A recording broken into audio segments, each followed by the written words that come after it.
جی محترم ناظرین، ڈاکٹر آصف اظہار medical specialist police and services hospital آپ سے مخاطب ہے۔ جن لوگوں کو پیشاب رک رک کے آتا ہے، اس کی بنیادی وجوہات جو ہیں وہ 2-3 ہو سکتی ہیں۔ وہ ڈیپینڈ کرتا ہے کہ پیشنٹ کی ایج کتنی ہے۔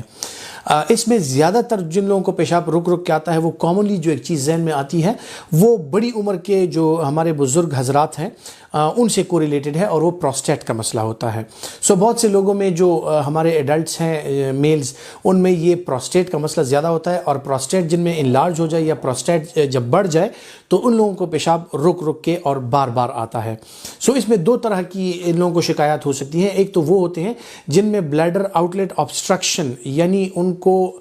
پیشاب میں رکاوٹ محسوس ہونے لگتی ہے، یا پیشاب رک جاتا ہے یا بند ہو جاتا ہے، یہ علامات ہوتی ہیں۔ بعض ایسے بزرگ ہوتے ہیں جن میں پروسٹیٹ جو ہے وہ مائلڈلی انلارج یا تھوڑی حد تک انلارج ہوتا ہے، تو ان میں یہ ہوتا ہے کہ پیشاب کھل کے آتا ہے لیکن یہ رات کو بار بار پیشاب کے لیے اٹھتے ہیں۔ اس کے ساتھ ساتھ ایک اور جو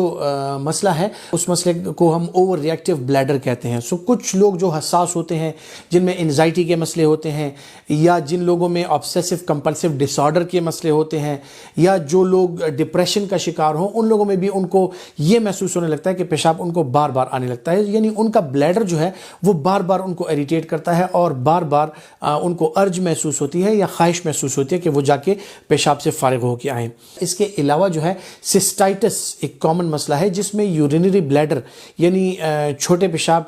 کا جو غبارہ ہے، یا جہاں پہ جو چھوٹا پیشاب سٹور ہوتا ہے، جو بلیڈر ہے، اس میں سوجن آ جاتی ہے، جس کو عمومی طور پہ سسٹائٹس کہا جاتا ہے۔ سسٹائٹس کی وجہ سے بھی جو ہے تو بار بار بلیڈر ایریٹیٹ ہوتا ہے، اور اس میں جیسے ہی تھوڑا کر کے بھی یورین جمع ہوتا ہے تو انسان جو ہے اس کو یہ محسوس ہونے لگتا ہے کہ بہت زیادہ پیشاب آیا ہوا ہے، اور وہ پیشاب کے لیے جانے لگتا ہے۔ سسٹائٹس کے علاوہ وہ لوگ جو گردے کی پتھری کا شکار ہیں، یا جن لوگوں میں گردے میں ریت پائی جاتی ہے، کنکریشنز پائی جاتی ہیں، یہ لوگ بھی جب پیشاب کرتے ہیں اور گردے سے یہ کنکریشنز ان کا اخراج ہوتا ہے اور وہ بلیڈر میں آتی ہیں، یہ بلیڈر وال کو ایریٹیٹ کرتی ہیں۔ اس وجہ سے جو ہے یہ لوگ سسٹائٹس کا بھی زیادہ عرصہ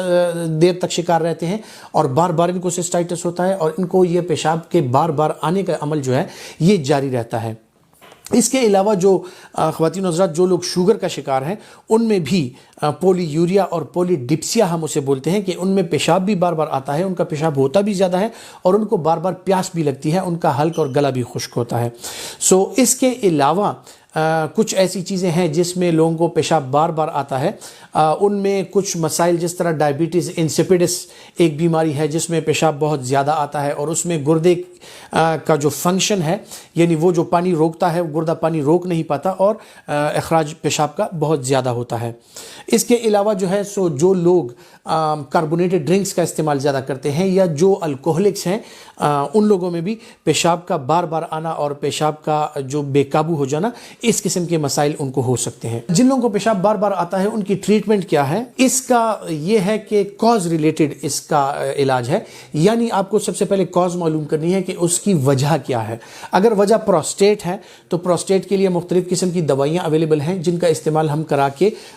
اس مصیبت سے مریض کو نجات دلوا سکتے ہیں۔ اس کے علاوہ اگر پروسٹیٹ بہت زیادہ بڑھ جائے اور پیشاب بند ہونے لگے تو ان لوگوں میں سرجیکل آپشن بھی ہے، یعنی پروسٹیٹ کی سرجری کر دی جاتی ہے۔ اس کے علاوہ جو لوگ سسٹائٹس کا شکار ہیں، یعنی جن کے مثانے میں ورم یا زخم ہوتا ہے، ان لوگوں میں پرولونگ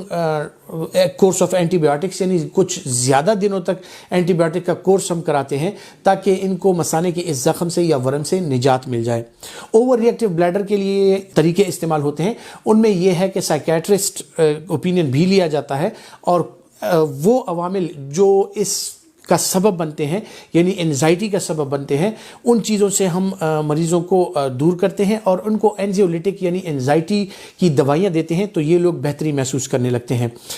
وہ لوگ جو زیادہ تر چائے کافی کا استعمال کرتے ہیں، ان لوگوں میں خصوصی طور پہ انزائٹی کا عمل جو ہے وہ ذرا زیادہ رہتا ہے۔ جن لوگوں کو انزائٹی کے ساتھ پیشاب آنے کی علامات بار بار ہوتی ہیں، وہ چائے یا کافی کا استعمال ترک کر کے بھی اس سے نجات پا سکتے ہیں۔ جن لوگوں میں گردے کے مسائل ہیں، جس طرح میں نے ڈائبٹیز انسیپیڈس کا ذکر کیا، یا جن لوگوں میں شوگر کا مرض ہے، وہ بہرحال ان کا علاج یہ ہے کہ ان کا علاج ان کا ڈاکٹر ہی بہتر سمجھتا ہے، جو اینڈوکرائنولوجسٹ ہے یا میڈیکل اسپیشلسٹ ہے، یا جو کہ یورولوجسٹ ہیں۔ اگر کسی کے گردے میں پتھری یا ریت کی شکایت ہوتی ہے، وہ بہتر سمجھتے ہیں کہ ان کا علاج کس صورت میں